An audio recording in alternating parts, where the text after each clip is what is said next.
Squirrels! So hello, and welcome to another Legends of Runeterra video. My name is Chris, and it's early morning, probably the earliest in the morning I have ever done a video. But it is not 1 AM when Pyke was revealed, or at least it was 1 AM here in British summertime. Instead, we are looking at Pyke today, and we're going to look at the other cards that came out yesterday. I know I could have done a video about sort of the leak ones, but I kind of wanted to wait. But I didn't realize how long I would have to wait, and so, unfortunately I am doing it today instead. And yeah, let's dive straight in to Pyke. We'll get the reaction. Obviously, not really a live reaction, because, we all saw Pyke yesterday. But let's dive in, and then we'll talk about the other cards that came out as well. But first, let's quickly watch the video. I'm one of them. They thought they were safe. Coming up! You're on the list. I smell panic. They all sink before they float.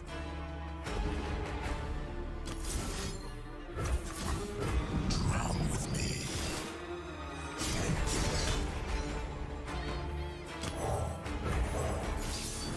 Where there's blood, there's monsters. Tide's rising.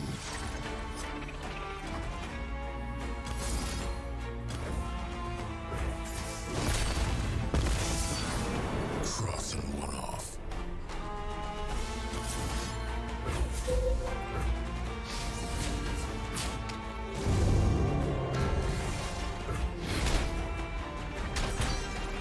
Funny who you remember.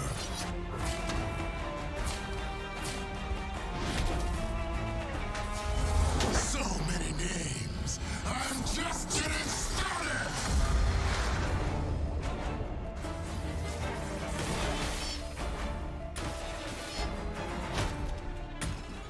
A murderer has surfaced. Guard yourselves, Demacians. Ain't them I'm here for, darling. Something sharp for you. The swarm's always hungry. You face a prince. Never killed a prince before, far as I know. Nor will you.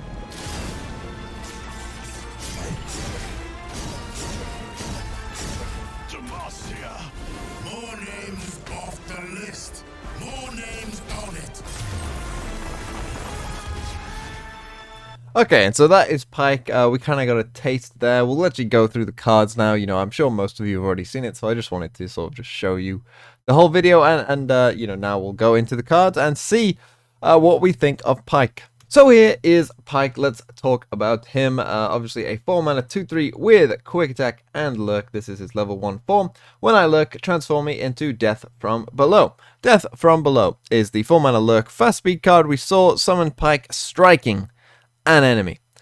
And so what that means is that if you can get Pyke, to lurk, then you essentially get this version of Pyke that, also comes on with an added sort of, potential kill effect as well, which is quite nice. This can be, denied, and therefore you would lose a Pyke, but, that's a pretty, somewhat rare situation, obviously, if you aren't playing Ionia or Shurima. Maybe it's not as rare these days, considering there's 2 cards that can do that now. But, overall, it won't happen that much to you, I'm sure, and it won't be too big of a deal. And so, like Pyke with the quick attack with lurk, of course, despite being a 4-mana 2/3, this 2 attack will grow. His level up allied Pykes have dealt 15 damage, which is not an I've seen. This is just allied Pykes have dealt 15 damage, which is kind of like LeBlanc's level up, of course, but that is an I've seen. So, is that easier or harder? Probably depends if you have one Pyke in hand, like from the start of the game. I'd probably say it's easier, but if you can't find a Pyke, obviously, then it's probably harder. So what do I think of Pyke's level 1 form? Well, it's okay. I mean, if you don't lurk with Pyke, then you'll just draw this normal Pyke, and then you've got like a 4-mana, maybe a 3/3, 4/3 at that point with quick attack and lurk, which is okay. It's fine. Like, the quick attack is pretty nice. But because it means that you probably reliably get in some damage on the attack. The 3 health, you know, he is a little bit vulnerable to removal. Pyke's champion spell is, of course, just Bone Skewer, which is an ally strikes an enemy, then moves to the top of your deck, create a Pyke in your deck. Which is a card, obviously, we've seen before, and it's obviously pretty synergistic with Pyke, and the fact that, you know, it really is going to help him level up, which is great. And then you have Pyke himself, the level 2 version, which is what people kind of have been going crazy about, which is when I lurk, transform me into death from below, so the same as before. But when I kill an enemy, I strike the weakest enemy. And as we saw in the video, this can chain multiple times, so you essentially can get a full board wipe off, you know, and Pyke's attack, probably by the time you've leveled up, Pyke is probably in the like 6 to 7 range, I would assume. Maybe 8, 9 even. And so, you know, he's going to kill most things on that board. Which is really, really interesting, because this is not how I expected Pyke to be really at all. You know, the rest of the lurk cards, and I'm sure most of you probably agree here, where, you know, the rest of the lurk cards were kind of really pointing to, you know, this is going to be a pretty aggro, swarmy, you know, get high attack with these cards. And then all of a sudden, out of nowhere, here's Pyke, which is actually kind of mid-range. Like, really mid-range. Like, you know, you want to level Pyke up 100%. You can't just, you know, go in with Pyke's level 1 form. I mean, you can, it's okay, but, you know, that's not really what you're aiming to do with Pyke. You want to level Pyke up, and then once Pyke is leveled up, you want to, you know, be striking, you know, or killing other enemies through either, you know, things like strike effects, like a single combat or a whirling death, or you want to be, you know, giving other things vulnerable and then picking them off, which is probably, you know, sort of the most likely thing. We've obviously seen that come with the Bilgewater Lurk package, and obviously if Shreemer is the intended synergy, then of course there's a lot of that effect in Shreemer as well. So I'm assuming that's sort of the main way they envisaged that you would, you know, be able to kill enemies reliably. And then, you know, he's going to give you a board wipe, and, you know, that's not necessarily an aggro kind of card, really. A 4-mana card that does that, you know, you've got to assume that this kind of ability is probably going off on like turn 8. You know, to get the time to level up Pyke, you know, is probably going to take you to turn 6 or so, you know, and then maybe like turn 7, 8, maybe even 9, you know, is when you're sort of getting Pyke doing this big ability, which, you know, feels very mid-range. That's sort of where mid-range decks want to be ending the game, which doesn't necessarily fit with what we thought the rest of the Lurk package would be. And I've heard a lot of people complain about, oh, you know, Lurk is just another one of these deep synergies where you can only put these 2 champions together and, you know, this deck builds itself, blah, blah, blah. I couldn't disagree more with people. I'm shocked that people think that. Like, what are these people smoking? You know, to me, you've got at least like 3 clearly different decks here. You've got kind of a, yes, the all-in Lurk deck, if you want to go for that, which probably, you know, plays more for sort of Pyke level 1, you know, and just gets a big quick attack unit with Lurk. Genuinely, I think that could happen. That has a nice effect as well if you can Lurk with that card. I think you've got that deck, sure. But then I think you've got like a Pyke deck with some Lurk in it, but is very much more mid-range and is looking to use Pyke as kind of like a better Kindred, you know, as the leveled up form, and kind of goes more all in for Pyke, which is one. And then there's like the different Rek'Sai decks, like a Turbo Rek'Sai deck that doesn't really care that much about Lurk, aside from the fact that, you know, you want to get Rek'Sai to Lurk and then increase Rek'Sai's attack and then just try and level up Rek'Sai as quick as you can. And that to me is like very clearly 3 different decks that, you know, 2 of which, you know, don't play Pyke and Rek'Sai together at all, and maybe don't play that many Lurk cards. Definitely will play some, but not, you know, not overly many. We'll probably only pick and choose sort of the best ones. And that, to me, is really exciting, because this is kind of perfect. That's kind of exactly what you want, I think, from these archetypes, where, yeah, you can build a deck together, but there are other options outside, I think. And to be honest, like, if I'm thinking about it, those other options might be stronger. I could definitely see Pyke with like a Demacian mid-range deck. I definitely could. Because, you know, especially for Regent, and Bilgewater is one, but Demacia is kind of another one, where there aren't many sort of board wipe, big board wipe type synergies. You know, you've got Judgment in Demacia, which is kind of one, I guess. In Bilgewater, I genuinely can't think of one. But Pyke can give you that, you know, where you can just board wipe them all of a sudden out of nowhere, which is really quite good for the for regions that don't have that. And so I think Pyke, for that reason, because Pyke can do something that nothing else can in Bilgewater, will have a sort of place, which is really quite interesting. And that to me is very exciting. I think Pyke is decent. I've heard some people think that Pyke is insane. I just want to sort of remind you that this effect is somewhat similar to Kindred, and Kindred, we all thought was going to be really good and wasn't. I do want to point that out, that you do have to kill an enemy, which isn't always going to happen.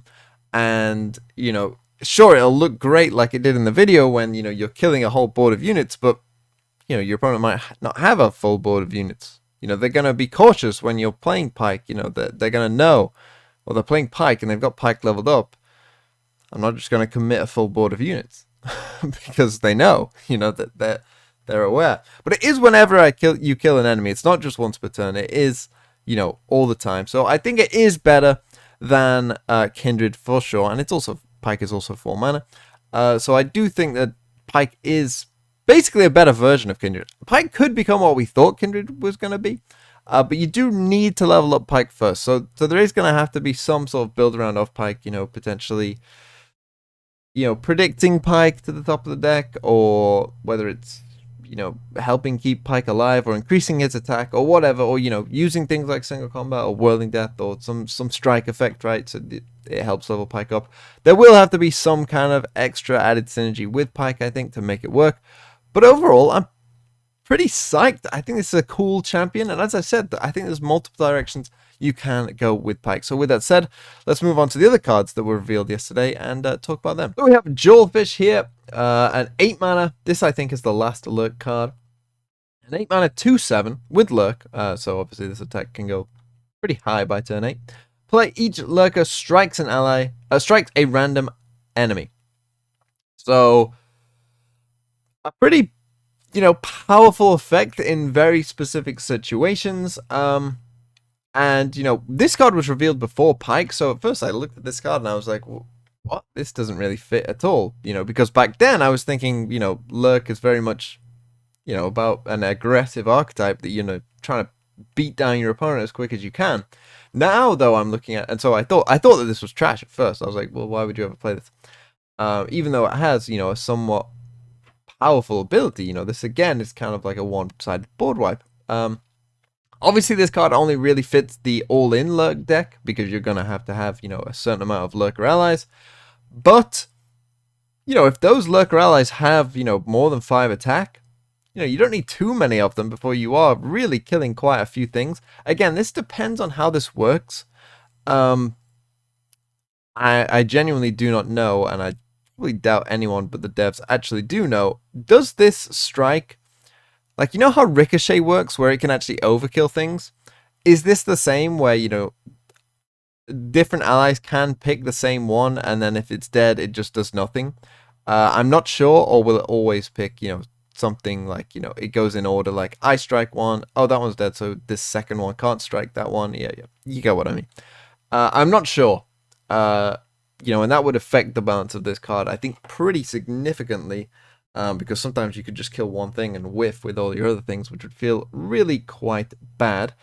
But considering now we have Pyke, it is possible that we could have even 2 different Lurk decks as well. We could have an aggro Lurk deck. We could have like a slower Lurk deck. I think that's less likely. I think one would, when you get that kind of thing, one will just tend to be better. And they'll play that. But Jewelfish, this is the kind of 8 mana card that I think is good for the game, where, it's like somewhat narrow. You're only going to play it in like one deck, perhaps. But it's a big effect within that one deck. I think that this is how they should design these big mana cards, because I think people have more problems with those big things. Like, we've seen with the new Cythria with the Spectral Matron combo, I think, not everyone loves that deck. Perhaps because, Cythria is a bit too sort of generic. Like, that effect that Cythria gives is too sort of, yeah, that's good for everything and can be played everywhere. And so, yeah, I like this. I like that it's kind of narrow and that it's a big effect, and it could win you the game. and so I really love the design of this card as a whole. And then we've got Swiftwing Flight, Demacia card now, so we're done with build draw, which is an elite. Play 4 mana 3/2 challenger. Sorry, play create a Fleet Feather Tracker, Blinding Soul, or Silverwing Vanguard in hand. Attack, give other challenging allies +1/+1 this round. So what do we think of this? Well, it's a 4 mana 3/2 challenger, which isn't a great stat line, but it does give you a card in hand straight away for just playing it. Now, do you choose this? I didn't see it, like, I haven't seen like a video of it getting played. It doesn't say random, so I guess you actually do choose this, which is actually very good if you do choose it, because then you can kind of tailor it to your needs, and that is actually very strong. I was going to say this card is strong, regardless, but that's actually very strong, because Silverwing Vanguard is, I believe, the 4 mana 2/1, right? That summons another one. And you might think, oh, I'm never going to pick that. But that actually isn't true. Sometimes you will definitely pick that, because that's one of those cards that is like situationally very good, but like not all of the time, and therefore is not worth playing. Because, say you're against an aggro deck, and in one action, you can get 2 blockers. That's very strong against aggro, That might save you a game. And so situationally, things like that can be very good. And so therefore, Swiftwing Flight is also a pretty strong card. The fact that it also gives buffs to other challenging things is pretty strong. What I love about this card perhaps most, though, and I didn't really notice this until I really thought about this card, was that we haven't really had too many tribal decks in Legends of Runeterra. They've obviously tried it with elites. There are other things. Poros, of course, comes to mind. But now we're starting to get some of these smaller synergy groups, that we haven't really seen before, which is kind of really cool. Like, this is like a bird card. This is the Demacian bird card, which, we probably, before this card existed, didn't think was a group of cards at all. But now it kind of makes sense. Birds in Demacia have Challenger, are kind of low-statted cards, and, that's a sort of group of intended synergy cards together. That's how birds going forward in Demacia will be designed, I assume. They're all going to have Challenger in one way or another, and they're all going to be pretty low-statted. And so I really love that. And it wasn't until that hit me that it reminded me, oh yeah, we also got Yeti cards and things like that. And so I kind of like that they're bringing out more of this kind of small tribal synergy, because I do really love those. And, the assumption is, of course, that further on down the line, there will be enough of them to where we can then get, full decks, perhaps, of like a Demacian bird deck, or, a full Freljord Yeti deck, That's kind of the hope. But really, really good card, basically. Any card that gives you another card, it has some inherent value. This, even if, they Mystic Shot this, you got another card from it, so it's honestly not that bad, even in the worst case scenario. And in the best case scenario, it's going to kill something and allow, other things to live, and it got you a card, which would be very strong indeed. So really good card for Demacia. Those kind of mid-range decks, perhaps, but might have some other uses as well. And then we got Sacred Protector, which is such a cool card. A 7 mana 8/6. Allies with barrier have double attack. Play, draw a SHEN. So this is, not like a grant double attack or anything like that. Your allies have to have barrier, and then they get double attack, which is quite a cool, neat effect, because that kind of means that, they have to block your allies with barrier all of a sudden, which is not something your opponent wants to do. Now, this is a 7 mana card, which isn't too costly. Most of the ships, or they've been referred to as ships now, and I think they will just be referred to as ships throughout, which perhaps newer people to the game will get confused by, but, they're ships because of Swain and Gangplank and Misfortune were sort of the original ones, and they were all ships, and so Sacred Protector is a ship. And obviously you draw SHEN. Now, it has good stats itself. That should be noted as well. An 8/6, that's pretty beefy. And, I know a lot of people sort of said that this is somewhat redundant, and it's quite niche, and I kind of agree, but I do think people are underrating this card a bit. I do think that this might be better than people think, because as I've just mentioned, it is a 7 mana 8/6 that draws you a card that you probably want. Like, forget the allies with barrier part. Like, you just remove this bit of text. This is a 7 mana 8/6 that draws a good card. A card that is probably, you know, your deck is built around. That's useful. That's good. You know, and then it has this extra effect that, you know, potentially could win you the game. Now, oftentimes, I don't think it's going to be too impactful. But I really do think that people have sort of, you know, how many times has an Eclipse Dragon come down on turn 7 on you, and you've thought, Jesus Christ, how am I ever going to remove that? And it just feels like, you know, your deck just can't deal with that kind of thing. Well, Ionia doesn't have too many big statted units if you aren't playing Ionia with Demacia. This is a big card. Like, this is going to come down on the board, and you're going to think, I don't really have much to do about that. You know, a lot of different decks are going to be thinking, what? How am I going to kill that? And it's got 8 attack. And it's just drawn him a card. And it has an ability that could, you know, that could be a threat in particularly, you know, the deck that this is going to work in. So I do think people have underrated this card quite a bit. I'm not saying that it's insane or whatever, but it has like a decent floor of value. And it sometimes will win you the game. So that to me gives it a pretty decent level of value. I do really think that this card is not that bad at all. And honestly, I'm going to try it out. Why wouldn't I try it out? And I do think that, yeah, if this was a 7 mana 3/2, yeah, it wouldn't be good, because then, you know, you're just sacrificing too many stats, you know, for what you're getting. But it's not. It's an 8/6. 8 big, 6 big in this game. Shen, good. Draw a card, good. That's a lot of good. You know, effect that can help win game, good. That's a lot of good. And you know, this I'm actually surprised. This is normally the kind of card that they would print at 8 mana. And at 8 mana, I'd say this card is not good. But at 7, there's something about 7 and 8. There is a difference. And I think Eclipse Dragon is the best example I can give of where a lot of decks don't run a 7-drop. There aren't too many good 7-drops in the game. You know, there's quite a few 8s, and people will play things on turn 8 that are quite big, but there aren't too many 7s, and on turn 7, if you put something down with big stats, it's mostly going to be fighting like 5-drops and the like, and you're probably going to be in Ionia Demacia with some decent combat tricks with barriers as well.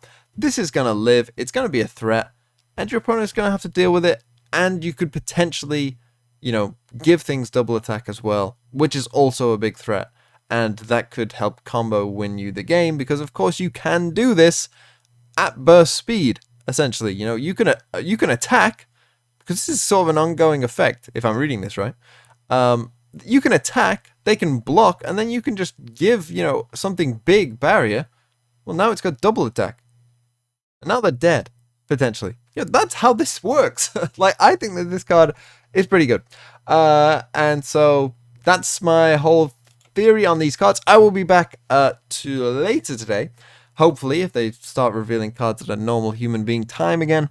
So I will be back later today, probably at 5 PM British summertime, which is when the cards normally come out, wherever you are, with another video talking about, you know, whatever comes out. Could be another variety day, could be like an Echo follower day, we will find out. And then I'm actually going on a trip tomorrow. In case I forget to say this in the next video, I'm going on a trip tomorrow, so there won't be a video tomorrow. On Tuesday, I should be back in time to where there is a video on Tuesday, which, you know, then I'll do a video which will probably be about Echo, I assume, and then the patch notes will come out, I think, as well, probably an hour later, and I'll talk about those, of course, and then I'll also probably do another video about decks to play. And so, you know, that's going to be a busy day of videos, but I think it will be worth it. So thank you so much for watching, and have a really nice day.